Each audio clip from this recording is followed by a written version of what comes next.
Fuck, I'm like YouTube. We got the most mind-blowing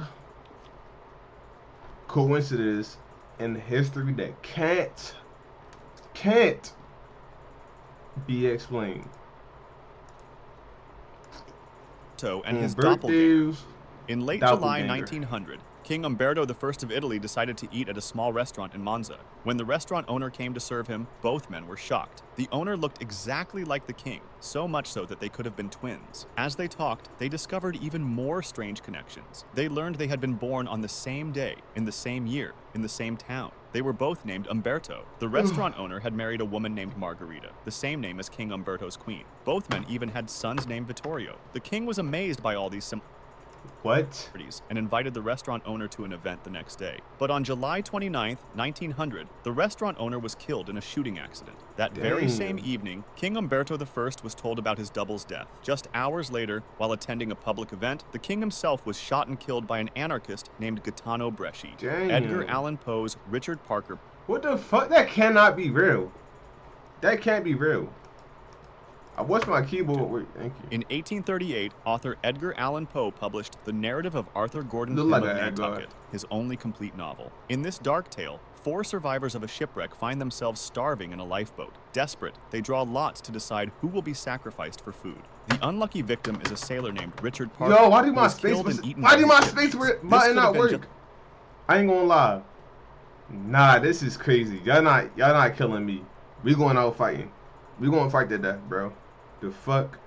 Got me fucked up. Who was killed and eaten by his shipmates. This could have been just another of Poe's eerie tales, if not for what happened 46 years later. In 1884, a yacht called the Mignonette sank in the South Atlantic. 4 crew members survived and drifted in a small lifeboat for many days with no food or water. 3 of the men decided to kill and eat the 4th member of their crew, a 17-year-old cabin boy named Richard Parker. When the 3 survivors were rescued and returned to England, they were put on trial for murder and sentenced to 6 months in prison. During the trial, the eerie similarity I guess they had to do that. Poe's story stunned the public. Poe could not have known this would happen, as he died in 1849, 35 years before this incident took place. Edwin. So he wrote the book. Oh, so he wrote the book before it happened. And Robert Todd Lincoln. That's crazy. In the winter of 1864 to 1865, something incredible happened at a train station in Jersey City. Robert Todd Lincoln, the oldest son of President Abraham Lincoln, was waiting on a crowded platform when the train started moving. As people pushed forward, Robert fell into the gap between the platform and the moving train. Just in time, someone grabbed Robert's collar and pulled him to safety. This hero was Edwin Booth, a famous actor and supporter of the Union, the side that remained loyal to the U.S. government during the Civil War. Robert knew who the actor was and thanked him, but Edwin didn't know he had just saved the president's son. Edwin only found out later through a friend who worked with Robert. This knowledge would soon take on a tragic significance for Edwin. Just a few months after this rescue, on April 14, 1865, Edwin's younger brother, John Wilkes Booth, shot and killed President Lincoln at Ford's Theater. Edwin's younger brother, that's the guy that got... Why? Think about that for a moment. One brother saved a Lincoln while the other killed a Lincoln. The story gets even stranger. Robert Todd Lincoln was around for 2 more presidential shootings. He was nearby when President Garfield was shot in 1881 and when President McKinley was killed in 1901. This pattern bothered him so much that he later refused to attend presidential events. Tsutomu Yamaguchi's double atomic survival.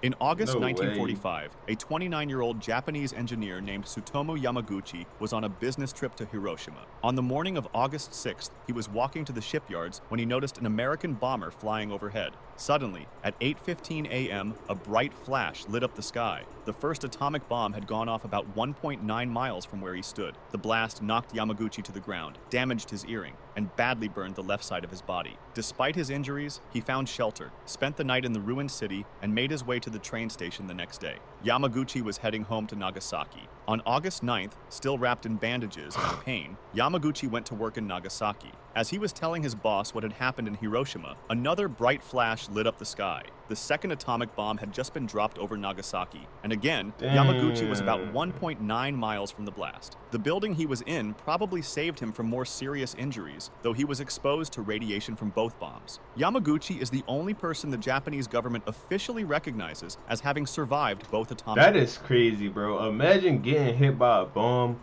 going back for home so you don't get hit by a bomb and you get hit by a bomb again. And you survived both. Even after being exposed to radiation twice, he recovered and lived until he was 93. This nigga's Hulk. He's Hulk. In 2010 from stomach cancer, Archduke Ferdinand's assassin and the wrong turn. On June 28, 1914, Archduke Franz Ferdinand, heir to the Austro-Hungarian Empire, Limu Limo at your service. Here to help you save hundreds by customizing your car insurance. Empire, visited Sarajevo with his wife Sophie. A group of Serbian nationalists had planned to kill him that day, and their first attempt failed when a member of the group threw a bomb at the Archduke's car, but it bounced off and exploded behind it, injuring people in the one behind. After that attack failed, the motorcade continued to the town hall for a planned meeting. The assassination plot seemed to have failed, and one of the would-be killers, a 19-year-old named Gavrilo Princip, gave up and went to a small food shop on Franz Josef Street to get something to eat. Then something crazy happened. After leaving the town hall, the Archduke decided to visit those hurt by the earlier bomb. His driver, not knowing Sarajevo well, took a wrong turn onto Franz Josef Street. When the driver realized his mistake, he stopped the car to turn around, right in front of the shop where Princip was standing. Princip couldn't believe his luck. The target he had given up on was now just feet away and not moving. He pulled out his gun, stepped forward, and fired twice, hitting the Archduke in the neck and his wife Sophie in the stomach. Both died within minutes. Wow.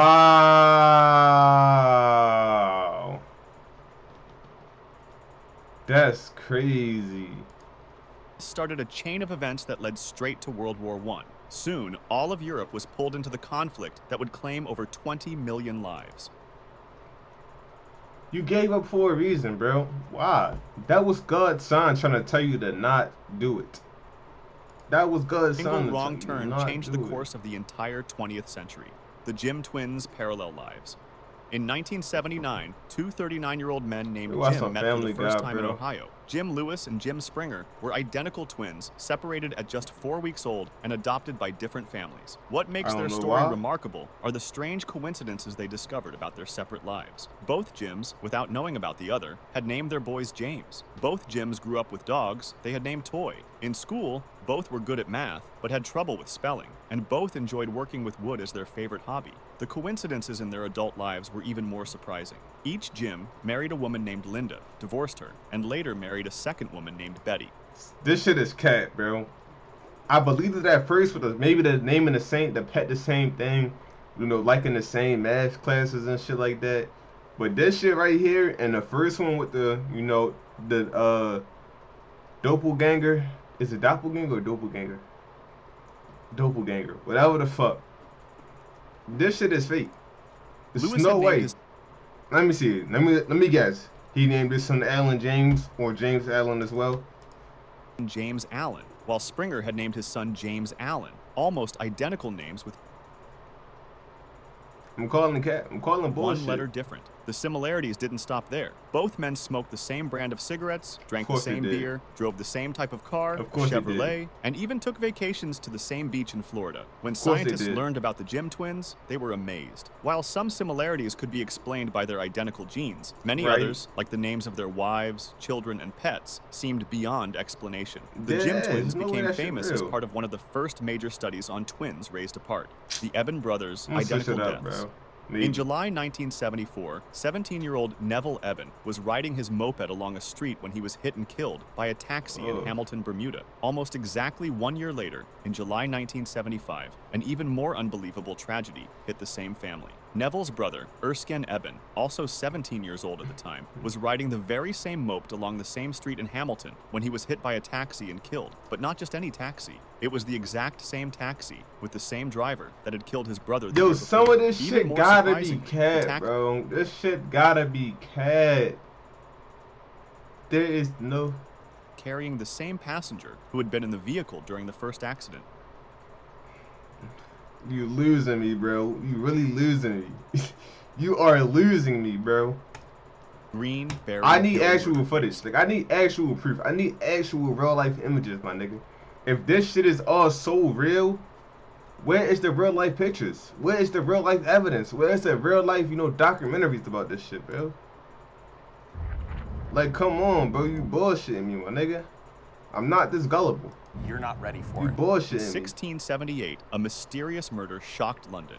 Sir Edmund Barry Godfrey, a well-respected judge, disappeared one October evening. His body was found days later in a ditch on Greenberry Hill, on the edge of what is now Primrose Hill in London. He had been strangled and stabbed with his own sword. The murder became a huge scandal in England. Sir Edmund had recently taken the testimony of a man named Titus Oates, who claimed there was a popish plot, a Catholic plan to kill King Charles II. When Sir Edmund was found dead, many thought he had been killed by Catholics to keep him quiet about what he knew. After looking into the case, 3 men were arrested for the murder: Robert Greene, Henry Barry, and Lawrence Hill. All 3 were found guilty and put to death for the crime. Here's the amazing coincidence. The victim's middle name was Barry. He was found dead on Greenberry Hill, and the 3 killers were named Greene, Barry, and Hill. The 3 lightning strikes on one family. That is crazy. In 1899, in a small town near Taranto in southern Italy, a terrible accident happened. A man named Rollo Primarda was standing in the backyard of his family home during a storm when he was suddenly struck by lightning and killed. About 30 years later, around 1929, lightning struck Rollo's son when he was standing in the same spot in the family's backyard during a storm. Just like his father before him, he died instantly. The family and neighbors were shocked. Why though? Like, no offense, but it's like, was he not born? Like, why are we standing in the same spot during a storm, bro? This incredible repeat tragedy. But the story gets even more unbelievable. On October 8th, 1949, Rollo Primarda's grandson, who was named after his grandfather, was standing in that exact same spot in the family yard. A storm was brewing, and amazingly, a lightning bolt struck him too. The 3rd generation family had been killed in exactly the same way, in exactly the Why do we keep letting niggas go there? Why do we keep letting niggas do this? place. Where's the family? 3 generations of men from the same family, all killed by lightning while standing in the same spot over a 50-year period. The chances of being struck by lightning once in a lifetime are already very small. The chances of 3 related men being struck and killed in the same place over 3 generations are almost impossible to calculate. The Primarda family case was reported in newspapers and later included in books about strange coincidences. Mark Twain and Halley's Comet. Mark Twain was born on November 30th, 1835, the same night that Halley's Comet was passing by Earth. The famous comet passes by Earth roughly once every 76 years. Throughout his life, Twain was interested in this link to the comet. As he grew older and the comet's return got closer, he began to feel a special connection between his life and the comet. In 1909, when he was 74 years old, Twain made an eerie prediction about his own death. "I came in with Halley's Comet in 1835. Twain said. "It is coming again next year, and I expect to go out with it." Twain's prediction came true. On April 21st, 1910, Mark Twain died of a heart attack at his home in Connecticut. This was just one day after Halley's Comet reached its closest point to the sun on that visit, becoming visible from Earth once again. The comet appeared most recently in 1986 and is scheduled to appear again in 2061. Adams and Jefferson dying on July 4th. On July 4th, 1826, John Adams, the 2nd President of the United States, and Thomas Jefferson, the 3rd President. Imagine being able to build an app with your name on it, just by thinking about it. Meet Base 44. Both died. Even more remarkably, it was the 50th anniversary of the Declaration of Independence. Both men had helped create the Declaration. Jefferson wrote most of it, while Adams was one of its strongest supporters in the Continental Congress. These 2 founding fathers had once been friends, then became political rivals, and later became friends again in their old age through letters. As Adams was dying at his home in Massachusetts, that's some like Magneto and, Professor X shit. His last words were, "Thomas Jefferson survives." What he didn't know was that Jefferson had already died hours earlier at his home in Virginia, about 500 miles away. News traveled slowly in 1826, so when many Americans heard about both deaths at the same time, they were amazed by the timing. The coincidence becomes even more surprising when you consider that 5 years later, on July 4th, 1831, James Monroe, the 5th President of the United States, also died. This meant that 3 of the first 5 American presidents all died on July 4th. Robertson's Titanic prediction. In 1898, 14 years before the Titanic disaster, an American author named Morgan Robertson wrote a story called Futility, or The Wreck of the Titan. This story was about a huge luxury ship called the Titan that sank after hitting an iceberg in the North Atlantic. The similarities between Robertson's fictional story and the real Titanic tragedy that happened in April 1912 are incredible. Robertson's Titan was described as the largest ship of its day at about 800 feet long. very close to the Titanic's 882 feet. Both ships had 3 propellers and could go very fast. The made-up Titan could travel at 25 knots, while the real Titanic was moving at about 22.5 knots when it hit the iceberg. Both ships were called unsinkable, and both had too few lifeboats for everyone on board. Robertson's book even mentioned that the Titan carried as few boats as the law required. Didn't the Titanic have which sadly matched the Titanic's situation. Both ships hit an iceberg on the right as the law required, which sadly matched the Titanic's situation. We're not going to make with those. Both ships hit an iceberg on lifeboats for everyone on board.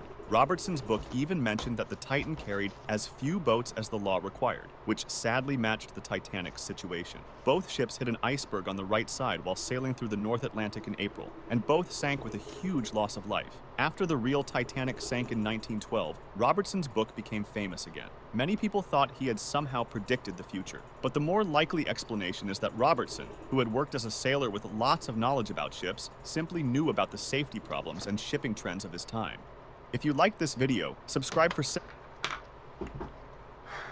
I don't know how I feel about these. Some of these gotta be kept. Like this 21. Name me your son the same name. Name me your baby the same name. Marrying the same bitch. Divorcing the same bitch. And then marrying another bitch with the same name. What are we talking about, bro? And this nigga, all of a sudden still got a random nigga that looks like him and has the same, can't even talk, bro. The nigga that looks like him and has the same exact life as him, bro. Same wife name, same kid's name. Dies at the same time, basically. Like, this shit is crazy. Now everybody can predict the future. This nigga made a book about the future. Who else? This nigga just made a book about the future.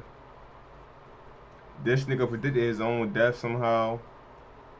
Like, this shit is crazy. They let 3 niggas die at the same spot in a storm. They keep letting niggas in a storm go to the exact same spot 2 other niggas died at.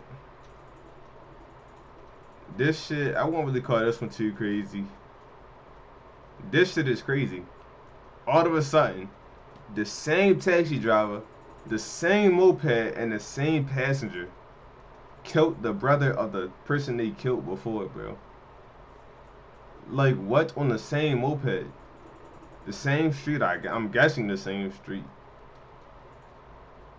What's this? This one don't seem that unbelievable. I might gotta search this one up. This one seems kind of realistic. I believe this one. It's crazy to survive an atomic bomb. Edwin and Lincoln, that one not that bad. Let me know how y'all feel about this video though, bro. I guess I keep my like. Saying where I like this video, can y'all like my video? We gone, but we going to sleep probably. It's 2:30. I didn't know it was 2:30.